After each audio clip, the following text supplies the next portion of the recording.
Cyberbullying is intentional and repeated harm inflicted on people which takes place over digital platforms such as social media, text messages, emails, or online games. It involves the use of technology to intentionally harm, threaten, or intimidate others. This can include actions like spreading rumors, sending hurtful messages, posting embarrassing photos or videos, and excluding someone from online groups or activities. It occurs among all ages, however, the term is most commonly used to describe the behaviors as they occur among school-aged children, especially in teenagers. The anonymity that the internet provides can make it harder for people to recognize or stop cyberbullying, but its effects can be just as harmful as traditional bullying, leading to emotional distress, anxiety, and other negative impacts. In this video, we will explore cyberbullying and its profound impact on individuals. You'll gain insight into the psychological, physical, mental, and emotional effects it can have, along with real-life examples of cyberbullying. Additionally, we will highlight effective strategies for preventing cyberbullying and discuss relevant legislation aiming to provide valuable guidance for educators and parents who may encounter these challenges in their own communities.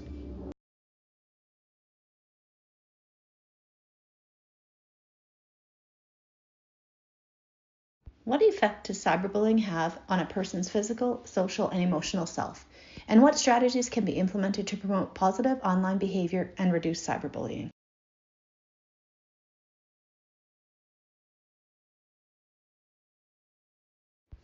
Cyberbullying often takes place through text messages, images, and other forms of online communication, where individuals can mean to cause harm without the immediate consequences of face-to-face interactions. Hurtful texts, offensive images, or damaging rumors can spread quickly across social media and other online platforms, reaching a wide audience in a short amount of time. This digital form of bullying can have lasting effects on the emotional and mental well-being of the victim, as the harmful content remains accessible and can be revisited, further amplifying the damage. The secrecy provided by the online space can make it easier for individuals to target others without accountability, intensifying the impact of the harm caused.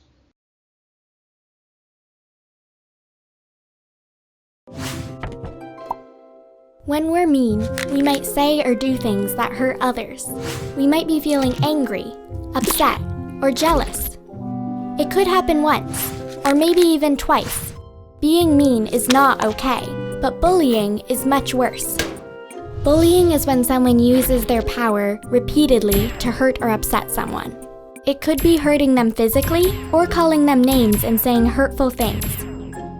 So then, what's cyberbullying?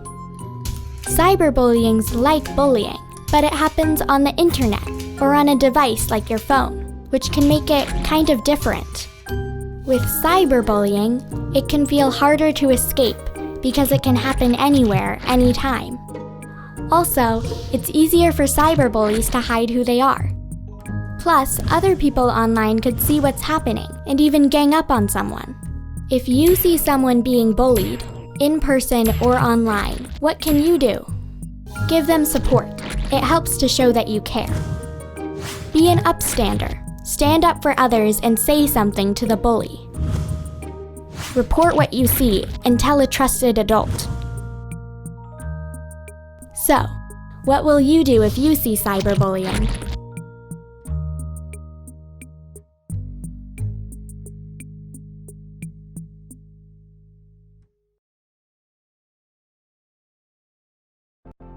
Cyberbullying is becoming increasingly common among teenagers. A 2022 Pew Research Center study found that 46% of teens say they experience cyberbullying when online or on their cell phones.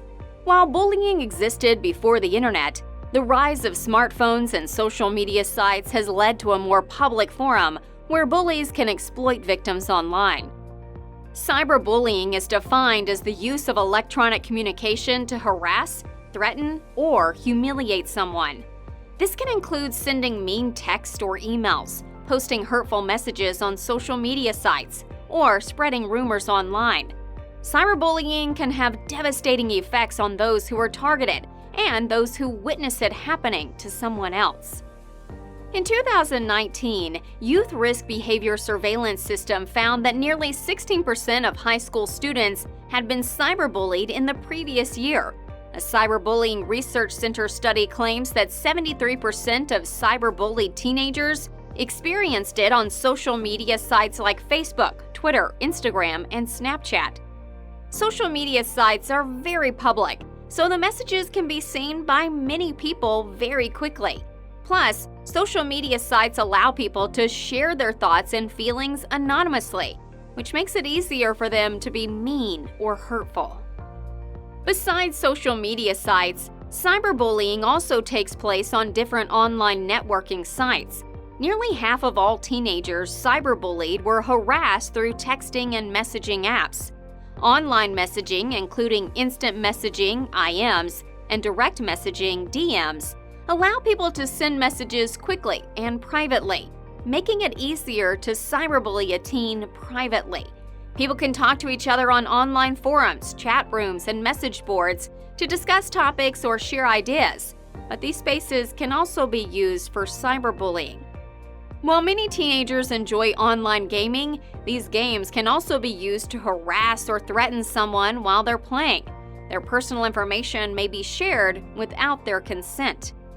Even email can be used to send harassing messages directly and to open the victim up to more cyberbullying by sharing their email address with others. Teenagers who are victims of cyberbullying may experience a range of negative emotions, such as sadness, anger, fear, and embarrassment. These victims are also more likely to have mental health problems, including depression, anxiety, and suicidal thoughts. They may feel isolated and alone, as if they have no one to turn to. The Cyberbullying Research Center also found that teenagers who experience cyberbullying are more likely to experience other forms of bullying, such as face-to-face bullying and online harassment. Cyberbullying can cause teen victims to suffer academically. They may have trouble concentrating and even be too embarrassed to go to school or participate in class. They may also receive lower grades than they normally would. There are also negative physical effects associated with cyberbullying, including headaches, stomach aches, and sleeping problems. Victims of cyberbullying may have trouble forming relationships with other people. They may be afraid to trust anyone and avoid socializing with others. Cyberbullying can even have adverse effects on those who just witness it happening to someone else. Witnesses may feel scared, helpless, and sad. They may also have trouble sleeping and eating, and may even develop anxiety and depression. There are things a teenager who falls victim to cyberbullying can do to get help. Talk to a trusted parent, guardian, friend, teacher, or counselor about what's going on. They may be able to help you get the bullying stopped. Keep evidence of cyberbullying, including screenshots of any bullying messages, emails, or posts that were sent. Block the bully from making contact. This can be done on most social media sites and messaging apps. Report the cyberbullying to the website or app where it took place. Seek professional help if feeling overwhelmed or suicidal. Seek out support groups or counseling for victims of cyberbullying. Cyberbullying has many dire consequences for teenagers, including victims, witnesses, and even bullies. Parents should be aware of these effects and take action if they believe their teen is being cyberbullied. Parents can show their support for their teens in many ways.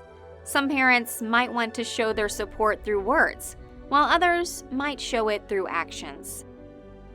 No matter what you do, make sure that your teen knows you're there for them and that you will help them stop the bullying. Listen to your teen without judgment and let your teen know that you support them. Parents of cyberbullied teens can also help them block the bully from contacting them.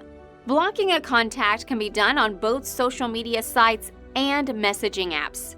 You can also report cyberbullying to the website or app where it's happening. Teens experiencing adverse effects from cyberbullying may need professional help. Make sure that you help them seek out support if they need it. Let's take a look at the impact of cyberbullying and the effects they have. We'll start off with psychological effects of cyberbullying. One effect is low self-esteem. Cyberbullying significantly undermines self-esteem, especially among adolescents. Research indicates that victims often experience heightened anxiety, depression, and feelings of worthlessness. A study published in the Journal of School Health found that both victims and perpetrators of cyberbullying exhibit notably lower self-esteem compared to individuals not involved in such activities. Isolation and withdrawal is another effect of cyberbullying. Cyberbullying can lead to social withdrawal and isolation, as victims often distance themselves from peers, family, and even daily activities to avoid further harassment. This behavior can have severe emotional and psychological consequences. Let's talk about an example of a psychological effect from cyberbullying. For example, a high school student bullied over their appearance. A teenage girl was targeted on Instagram, where classmates left cruel comments about her weight. She stopped posting online, withdrew from social activities, and avoided school events. So the impact of this is pretty severe. Continuous online humiliation leads to victims to believe the negative statements about them, damaging their self-confidence and their social relationships. Another effect of cyberbullying is physical effects, such as headaches, stomach aches, and even sleeping problems. Headaches, stress causes muscle tension in the head and neck, leading to frequent headaches. Increased screen time and emotional distress can also trigger migraines. Stomach aches, stress affects that gut-brain connection, leading to irritable bowel syndrome, stomach cramps, or nausea. The release of stress hormones like cortisol can disrupt digestion. And lastly, sleeping problems. Cyberbullying increases anxiety and overthinking, leading to insomnia, nightmares, and disrupted sleep cycles. Victims often have trouble falling asleep or wake up frequently due to stress. There's also mental effects of cyberbullying: anxiety, loss of concentration, self-harm, and even suicidal thoughts.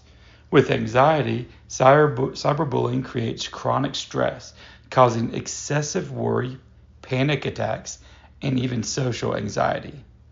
For loss of concentration, it's because of stress. Stress affects cognitive functions, making it harder to focus, process information, and even retain memories.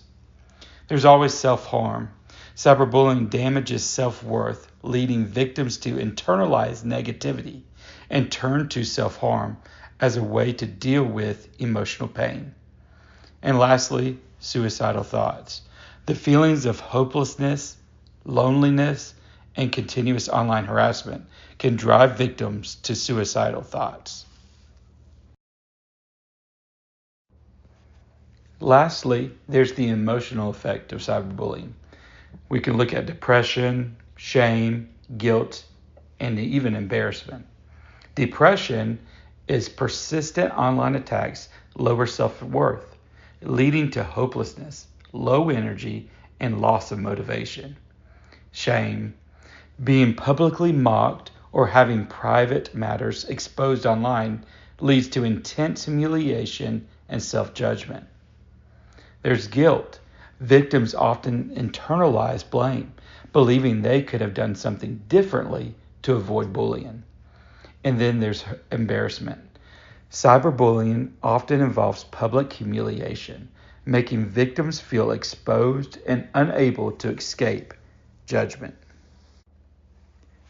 An example of emotional effects: in a recent case reported in the New York Post, there was a 12-year-old girl named Kalea Turner from Greenville, South Carolina. She faced recently bullying at her school. Her peers subjected her to verbal abuse and social exclusion, severely impacting her mental health.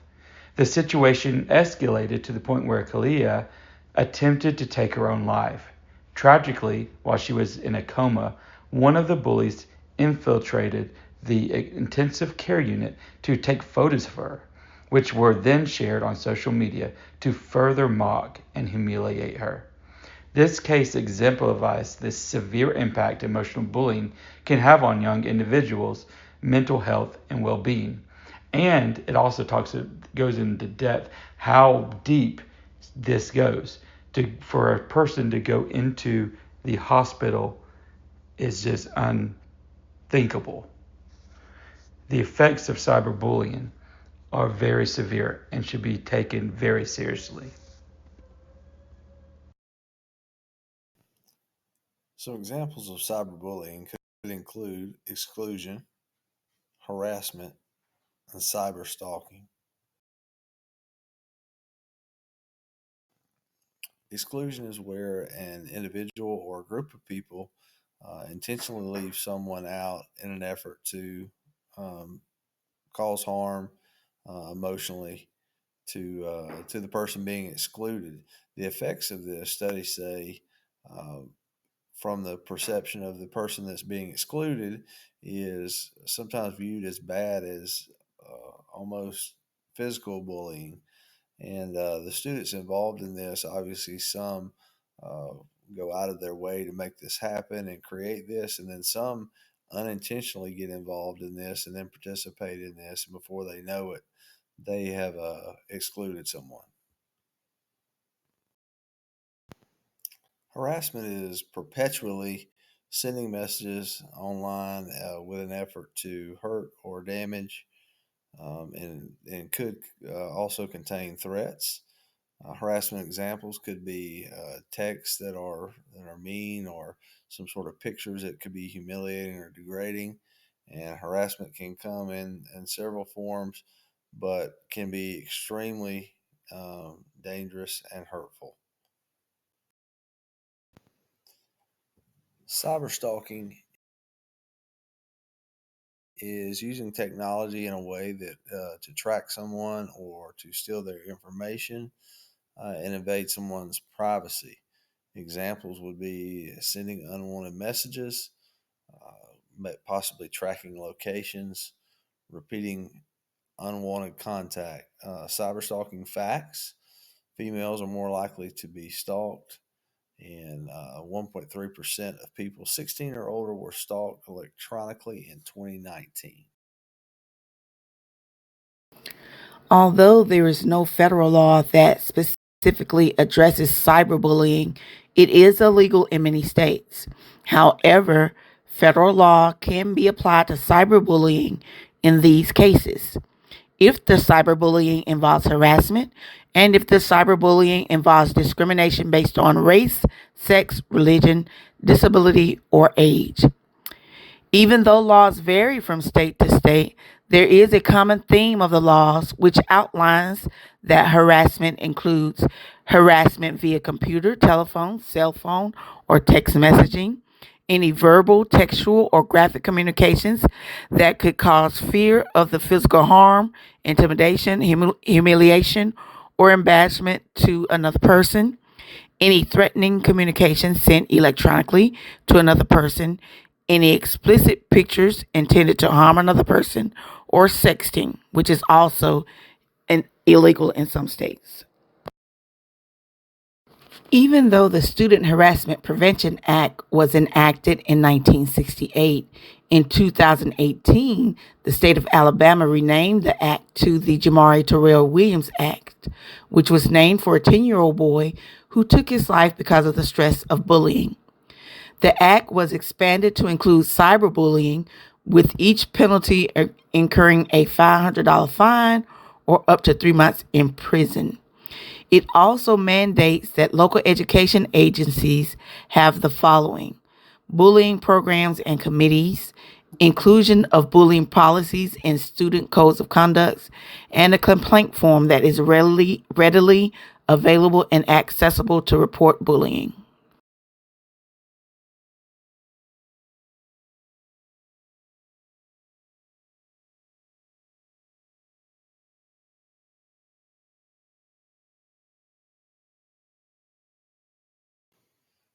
So, an important question that we need to address is, how can we prevent cyberbullying? We feel there's a few different ways that this can be accomplished. The first way would be a school internet safety education program. This program would need to be an in-depth program that would have consistency, such as tech education Fridays, in which teachers would educate the students on certain things, best practices for using technology, as well as things to avoid, things that are coming down the pipe there. We need to address the code of conduct. The code of conduct needs to have um, internet safety protocols, bringing guest speakers in and talking about possible pitfalls that come along with misuse of the internet and cyberbullying and such as that. We want to educate parents as well. We want parents to know what's going on. Sometimes some parents know more than others when it comes to anything to do with the internet or technology, just to know the dangers, but also know the capabilities that are positive when it comes to technology. We would have an open house like as we do every year, but we would want to have a technology center there where we're walking the parents through this, as well as monthly technology emails to the parents. And then we want to facilitate and foster an open line of communication between students and teachers, where students feel comfortable if something's not right, if they've encountered something that makes them uneasy, and just regular communication between the teachers and the students.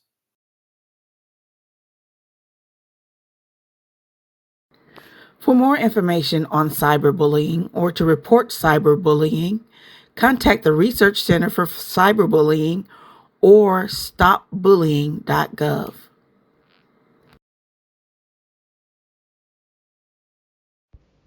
Throughout this presentation, our goal was to have the viewer consider the effect that cyberbullying has on a person's physical, social, and emotional self, and what strategies can be implemented to promote positive online behavior and reduce cyberbullying. We have demonstrated that cyberbullying can have serious effects on students, leading to emotional and psychological issues like anxiety, depression, and low self-esteem. It can also impact academic performance, causing difficulty in concentrating and withdrawal from school.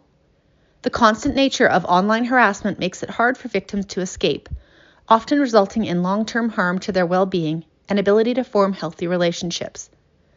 As educators, we can continue to have open discussions with our students and provide strategies to support them when faced with challenges of cyberbullying.